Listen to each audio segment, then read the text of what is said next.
Hello, I am Tiago Loza from TLW program. We are starting a series of interviews with our athletes, and now we are starting the first episode with Mandy Williams. Mandy is 48 years old, almost 49. She did her first Hyrox 9 months ago, and since then she has done three different Hyrox races, including the World Championships in doubles in Manchester in 2023. She is now qualified for the World Championships in Nice in June, and she'll do her pro debut in Madrid in a few weeks. So we'll talk about Mandy, about her background, her condition. She's autistic and how she deals with that, and how Hyrox has helped her overcome some of the emotional and psychological aspects and struggles that we all have in life, but Mandy in a very specific and particular way. So listen up and see how sport and how Hyrox can change your life, and how it's possible to go from doing 4 kilos wall balls to 75 6 kilo wall balls in less than a year. Stay tuned and listen to Mandy. So, Mandy, first of all, welcome. This is not a podcast. This is not a show. This is my first time on this side of the microphone, being a host. Usually, I'm invited to take part and participate in podcasts. So, please excuse me for my inexperience and also for my English. I'll try to be as clear as possible. So, Mandy, welcome.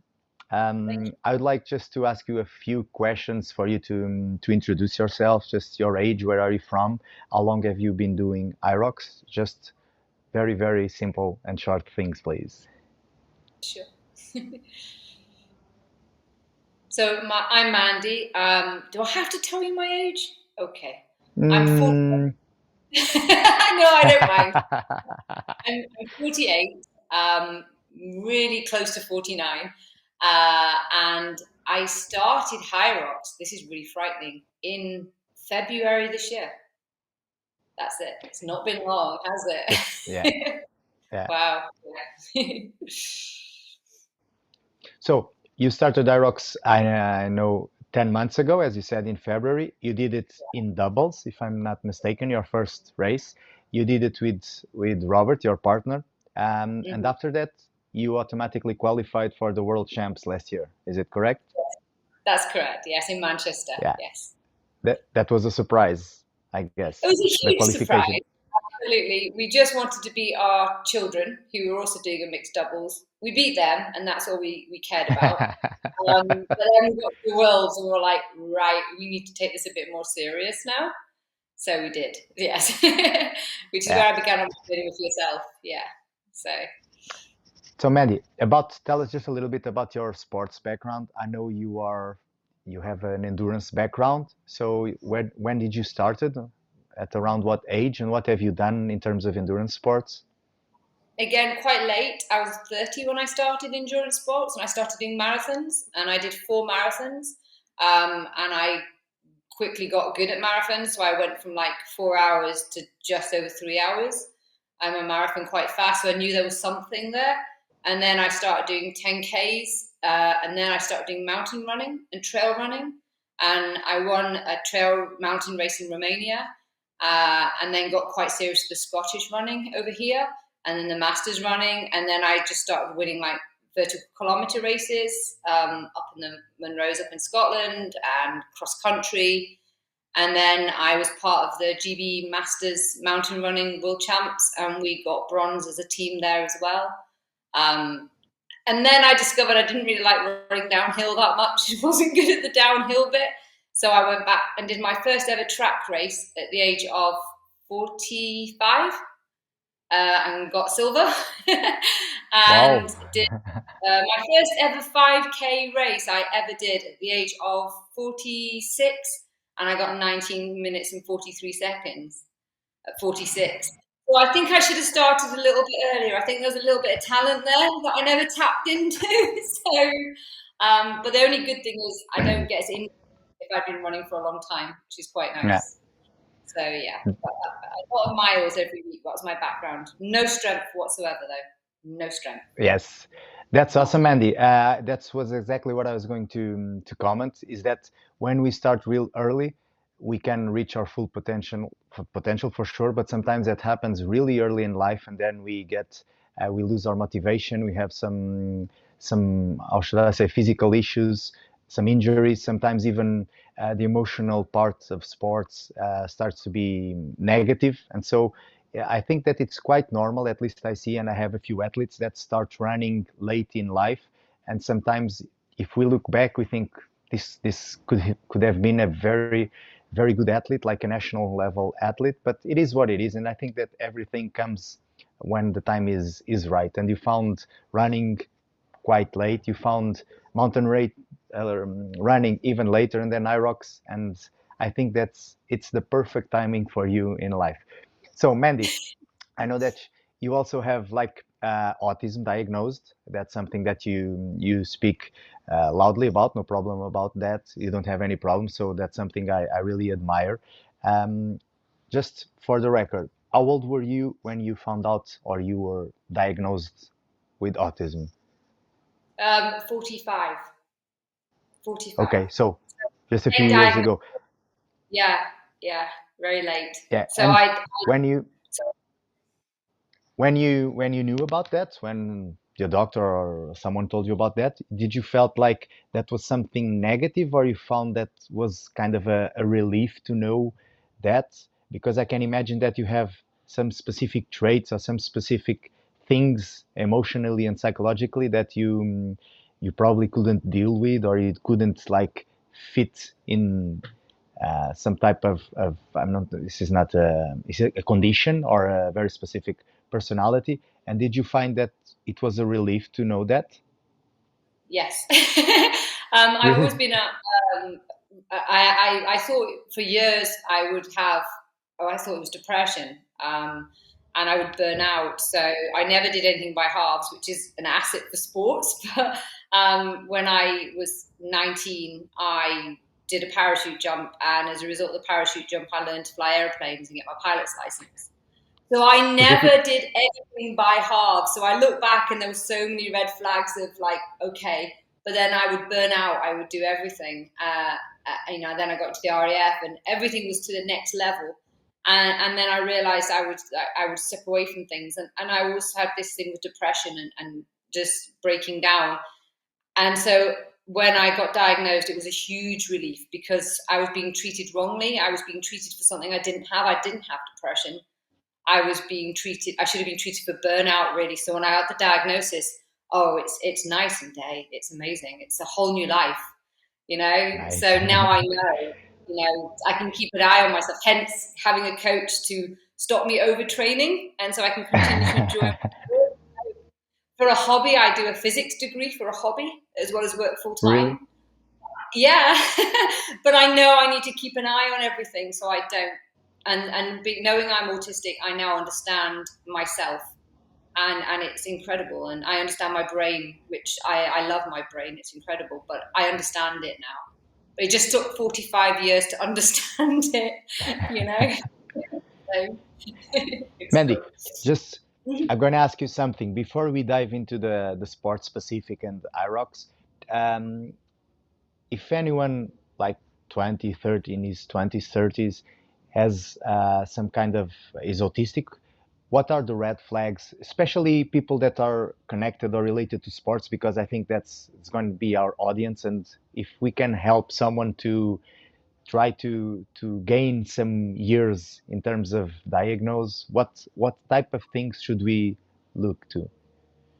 Well, it's interesting. I actually was speaking to an ex-Olympian recently, and she's openly autistic, and she was a GB rower, and we were talking about this and the lack of support really for autistic sports people. And I think it's a lot more undiagnosed than we know, especially in the sporting world, because you have to train so hard and you have to do everything to the extreme, and that is a characteristic. If something becomes your special interest and you focus on it, it's incredibly powerful. But comes with that a fear of large groups, a lot of anxiety, social anxiety. So training in big groups is extremely intimidating, and I come across quite vocal here. But if you put me in a room of 10 people, I would go mute. I would be very quiet, and it would look like I was rude. I'm not. I'm just extremely shy and frightened. So I think burnout, things like that, that most people would think would be depression, it isn't. It's if you know that someone's burning out, that someone's done everything so extreme, and they withdraw and they're not themselves. These are all signs, but everybody's very, very different. It's a spectrum, Of autism. course. It's very different. Yeah. Yeah. But I think to look for intense focus, very passionate, very driven, but sometimes has burnout symptoms and social anxiety and things like that come with it. There's other things, Okay, great. biological, like stimming and things like that, but that's a whole Yeah. big conversation. And in terms of, and now we can talk specifically about you physically, in terms of motion, proprioception, coordination, balance, agility. What are like the things that you feel were that you struggle the most? I know that for endurance, it's kind of simple running, but even doing trail running, it can have is its difficulties in terms of agility and coordination. What do you think were your biggest issues in terms of physical condition? First of all, congratulations for saying proprioception correctly, because I can't even say it in English. So that's impressive, Tiago. Well, for example, my favorite ever, I love running uphill. I used to run up and down the stairs when I was a child. I love running uphill. And it's interesting because, as I said, my favorite race is a vertical kilometer, which is 1,000 meters over Yeah. 5K. I Yeah. will run uphill all day long. But the race stops at the top of the mountain. And once I've finished the race, and it's brilliant, I actually used to take cycle shorts with me and come down on my bum because I can't run downhill. I would fall over. And people would think I was injured. I'm not injured. I'm going to fall over. So in trail races, I'd be leading the trail race. I'd be leading it. But then as soon as there's a downhill, I would start to walk. And people would think I was injured, and I wasn't. I just, no balance, no coordination, and very bruised as a Okay. child because I would whip into objects all the time. But interestingly enough, so much research into weights and the push and pull of weights and wearing compression garments and the sensory feedback we get from lifting weights or pushing something, sled push, pulling something, deadlift. It's so intensely rewarding. I mean, I know, for example, tomorrow, that's one of the sessions you've got for us tomorrow is sled push, and I am so excited. I cannot wait to push a sled tomorrow that's really heavy, and the feeling I get is incredible. So as much as it makes us accident prone and we do lose balance, we also get this great feedback from anything that's pushing Okay. or weighting or anything, which is really interesting, actually. It's Yes. I was fascinating. thinking just now about that. It has to be like, it's probably you need to have contact with the environment and the Yeah. context around you so that you can feel yourself in and move yourself through space. That's logical. Yes. So Mandy, And that that's takes really us to where Ira. you are, standing yourself Yeah. in the areas. If Yeah. you can reach and touch something, you're sorted. Yeah. Yeah. So I don't know if you know, but we have here in my affiliate, we have a project with an autistic institution, but they are some of the students and the kids. Yes, they are quite profound in terms of autism. So we have, as you said, it's a large spectrum, and we have very different types of kids and adults training with us. And one thing that we have noticed, and also because we had some training with the people that support them, is that they need everything to be defined, logical, written in a board. They need to know exactly how everything is going to happen, organized, so they can plan, they can predict. And so this takes me to Hyrox. I think that probably Hyrox is it has good and bad things for one side, and I would like you to dive a little bit into this.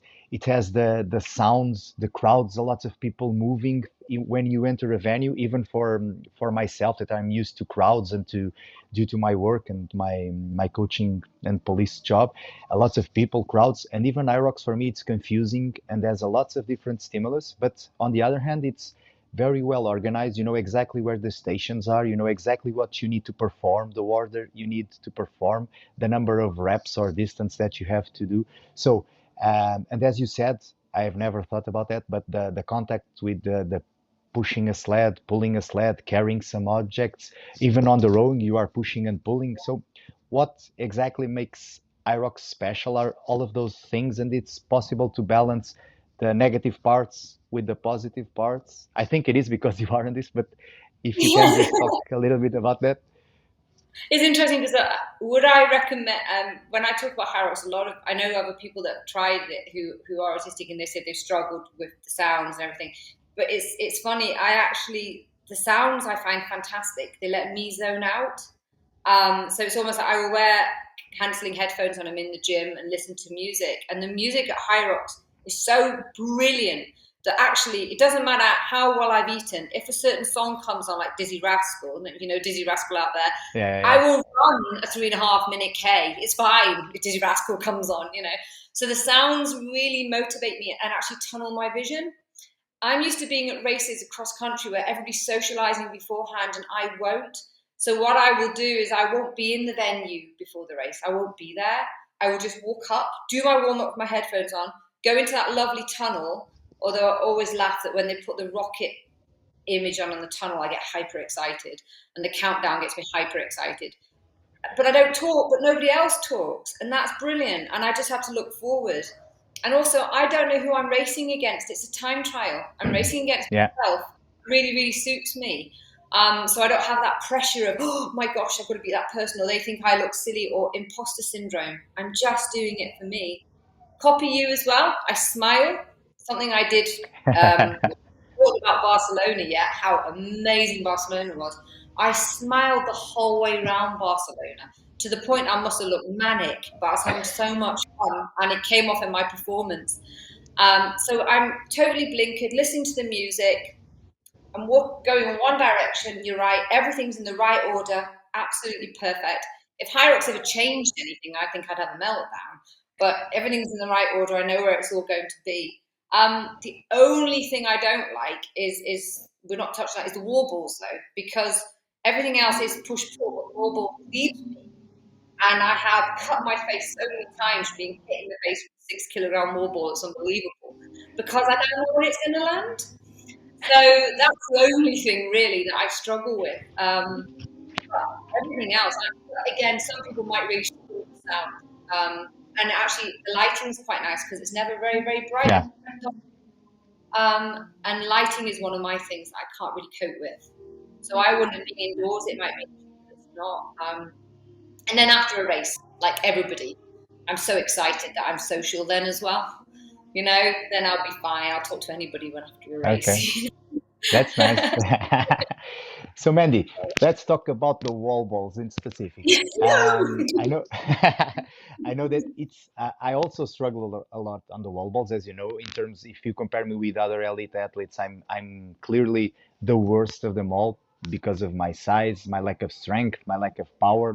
Not because of the endurance. Because for strong athletes, for CrossFit athletes, wall balls are just a matter of endurance. For us, it isn't. It's strength, it's power, and its coordination. And also, CrossFit sells wall balls as how should I say? It's they don't call it a coordination exercise; they call it a precision exercise because you need to hit a specific target, and as you said, you need to pick and receive the ball in a very very specific position.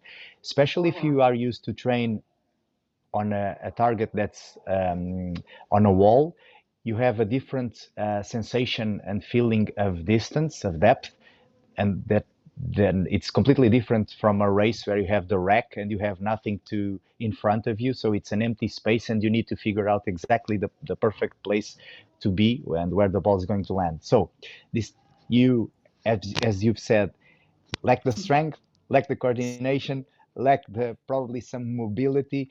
I'm not sure. Also the power.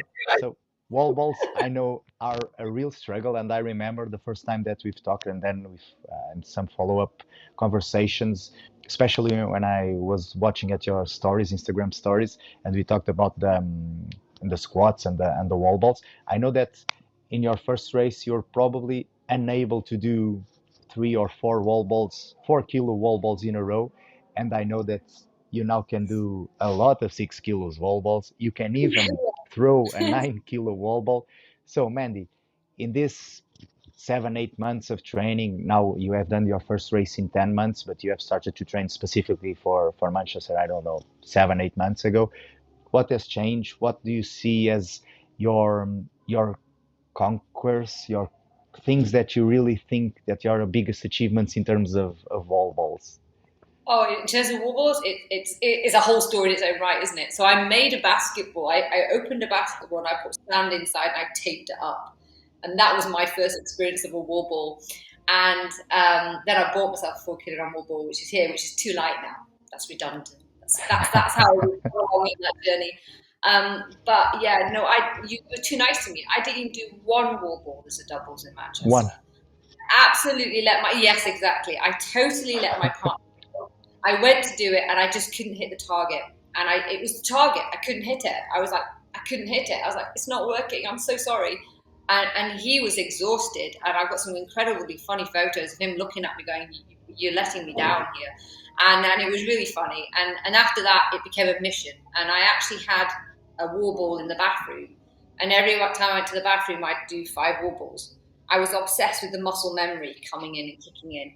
So obviously when I started doing weights, and I finally admitted to you that I'd never lifted a weight over my head before, Yeah.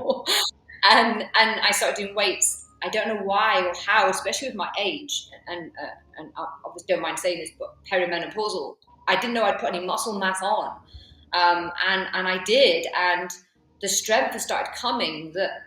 Okay, I'll own up to you. The other day, my partner was practicing wobbles and he had to use the 12 kilogram. And he said to me, go and try the 12 kilogram for a lap, see what you can do. And I threw it and I caught it.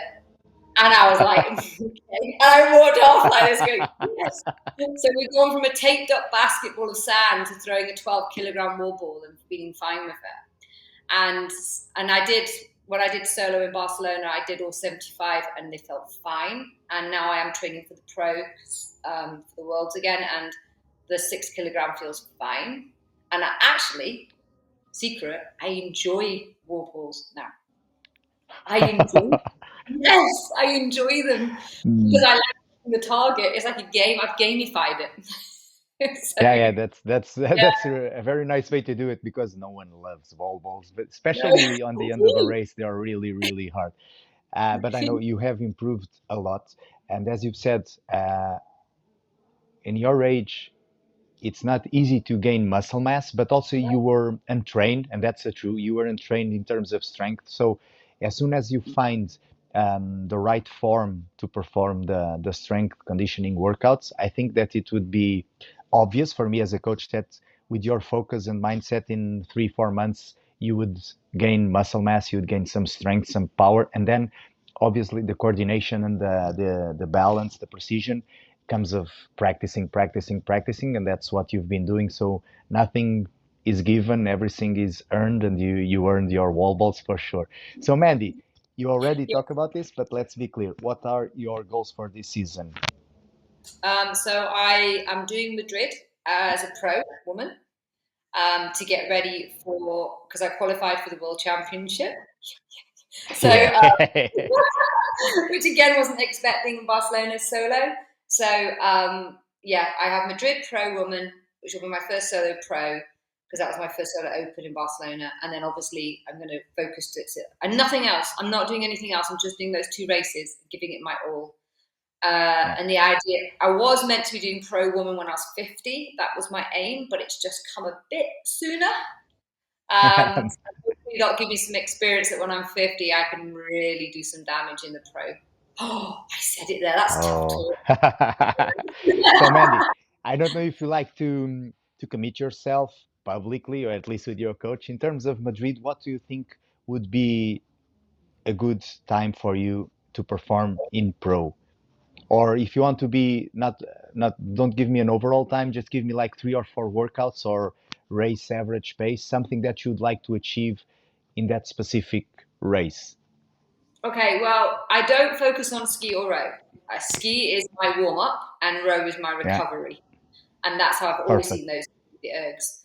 I'd like to get a little. I was very conservative in my run in Barcelona. I can get faster. I held back because I hadn't pushed a sled in a race before by myself. But the sled, loved the sled. The sled was not, the sled was great. When the sled moved, I was so happy. I could run faster. The pull was difficult. I know a lot of people said the pull was hard in Barcelona. But I think if I can run faster now, and then obviously I've got to push the heavier weights in the push and the pull, lunges won't be a problem. I'm happy with the sandbag weight going up. Not a problem with burpees. Not a problem with farmer's carry. Do love a good farmer's carry. And I went unbroken in Barcelona in my farmer's carry, and the pro weight doesn't frighten me because I did that in the doubles. I did do the farmer's carry before in the pro weight. So I think for me now it's just speeding up my runs, which I think you take for granted when you're a runner and you put all your effort into strength. You sort of like think the running will look after itself. But now I think I can get a bit faster. Now I've got the confidence with the strength. So yeah, faster, and let's get pushing these bigger weights, which I have already tried and done. So I admit it. Yeah. 5 kilos already. Yeah, I did it last week, so it was good. So yeah. And the wall balls, Mandy, how do you think they're going to be with the 6 kilos? 100 as well, not 75. Yeah, it's different. Slow It's and different. steady. Slow and steady, should we say? Yeah, for Slow and sure. steady. Yeah. Short sets, short rests. That's the secret for the wall balls and also for the sleds, because so that the sleds won't have a big impact on your running. I think also that you can run faster than you have been running. But to do that, you need to do a lots of rest, short rest, so that you don't accumulate lactic acid and can go out of the rock zone, speeding up consistently. That's something that we are going to work on. That's to leave the rock zone and then progressively increase speed, and then just slow a bit down before entering the workouts, not that much, so that you can do the workouts also properly. But as you have said, the secret for you, I think it's going to be on the runs, because the weights, you have been working on them, and you won't notice a big difference in terms of time since your first open race to your pro race. I think you'll do really, really, really good. And just a quick question. And Robert, your partner, the ex-elite runner, how has he been doing in training? He's feeling stronger for sure. So we are extremely competitive. So he probably can hear me through here now. But Robert is sort of Commonwealth level runner. So 29-minute 10K, 4-minute marathon man. I mean, years and years of being an amazing runner. But it's interesting that you said at the beginning about how I have come late to sport and sort of, should we say, blooming at my age. And he's got all this big background from running his whole life and sort of like the opposite direction, finding it quite tough with the running and mentally challenging with the running. He loves Hyrox because it takes the time away from his running and he can do strength work as well. But we're very competitive in this household. So we do train together.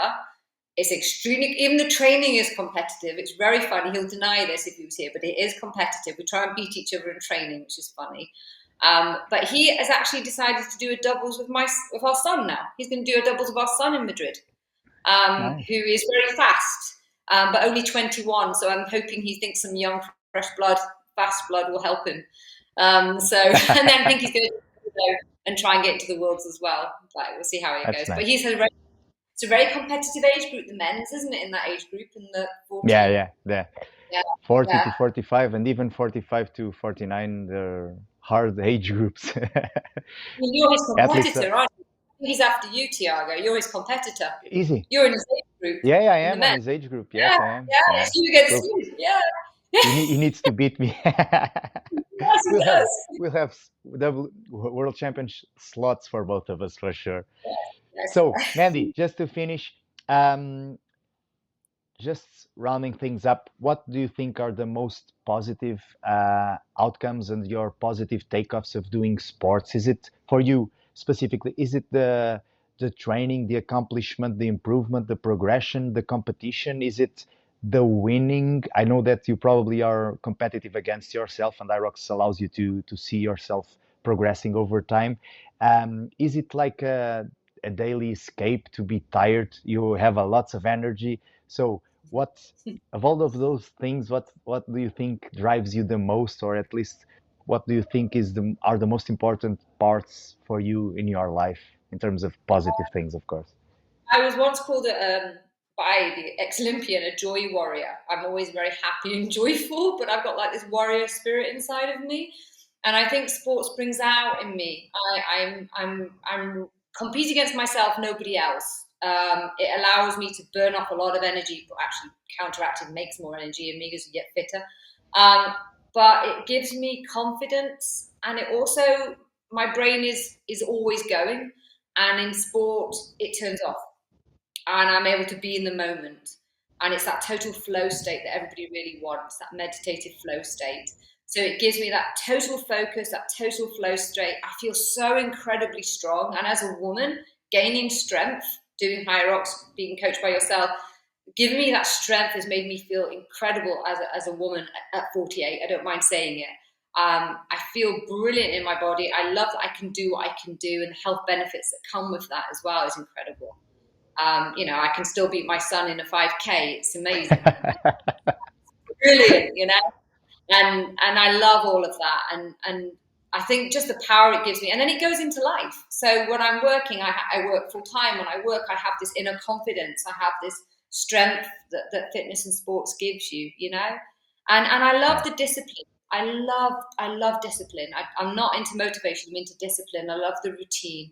I love the getting up in the morning and the training and the nutrition discipline and the sleep discipline and everything goes with it. It's incredibly powerful. Mental health is brilliant for that. So yeah. Yes, I admire you because my drive, I'm different from the regular athlete because I'm my drive is more motivation than discipline. It's because I Oh, have a lot of strict discipline things in my life due to my work and my obligations, and I've had it all my life because I went to a military boarding school. So I think that sports for me is more like I have to be honest, more like a winning thing, an ego thing, more like a motivation. Yes, yes, it is. It is. okay, If you ask okay. me, as a coach, no, it's more discipline, and I like to see people thriving, and I like to be very well organized, and I love the routine of the coaching side. But as an athlete, it's different. And when I'm in competition, you were telling me you entered that flow state. I Mm. really love that, but that's something I can't explain, but when I'm training, when I'm competing, my mind is always thinking about numbers, seconds, counting everything from other athletes, the time that I'm losing, the time that I'm gaining, the time that I'm going to doing predictions. My time is spent like 90% of the race is spent with numbers in my head. Yes, it is really. I'm Well, kind of see, crazy in a way. years and years and years ago, and you won't be surprised now you know a bit more about me. I went back to studying university where I did my first degree, and I did a master's. Well, I finished after 1 year, so I got postgraduate in sports psychology. So, and I focused on motivation, intrinsic, extrinsic. You fascinate me. Listening to you, that is fascinating because you're honest. At least you're honest, and you admit that Yeah, it's I ego am. driven. Wow, and I'm jealous of that because if I had the bit between my teeth, I probably would fight for things more. But I've been known to stand back and say, "Oh, on you go, you go. It's fine. I beat myself." So that's interesting. Well, thanks for being It's honest on different. Yeah, but that. the outcome can be the same, but the process and the way that we get there, it's different. There are different Yeah. things that drive us, and we are all different, and that's something very very nice. So, Mandy, for me and for everyone listening, and for Hyrox athletes, especially people that are older, like we are, over 40, I think that you are a big reference, a case of success, a case where sports and specifically Hyrox shows that we are never too old and it's never too late to start to do new things. Um, People like to use those quotes, do the uncomfortable to grow. It's kind of true because we need to do different things. We need to step out of our comfort zone. And when our uncomfort zone becomes comfortable, we need to step up our game. And that's what you've been doing. You started in double, so you have done Hyrox, and then you did it individual, and now you're doing it with pro weights, and then you are going to the worlds. So everything is being stepped up every 3 or 4 months, and I think that's the goal and the beauty in sports. And who knows what you are going to do next year? Probably a ruck Kyrox with a with a ruck backpack or something like that. I've got Or one of then those. I have one of those already. Yes, yeah, I do. Yeah. they do it in the US, not here, but they are doing it in the US. So, Mandy, we'll see each other in person in Madrid, and we'll keep on contacting in training. So all the best for you. Send my regards to your kids and to Robert. And I hope Robert and your boy had have a lot of fun in Madrid. I'll see them there also. So be safe and thank you very much once again for joining. Thank you very much for watching. This was our first episode, my first experience as an host. I hope you have enjoyed it. If you have any questions, suggestions, please comment below. Or if you have anyone that you think should be interviewed, please put his or her name in the comment section. I hope you have enjoyed, and I hope if you don't do Hyrox yet, you start doing it because Hyrox is really, really fun and addictive.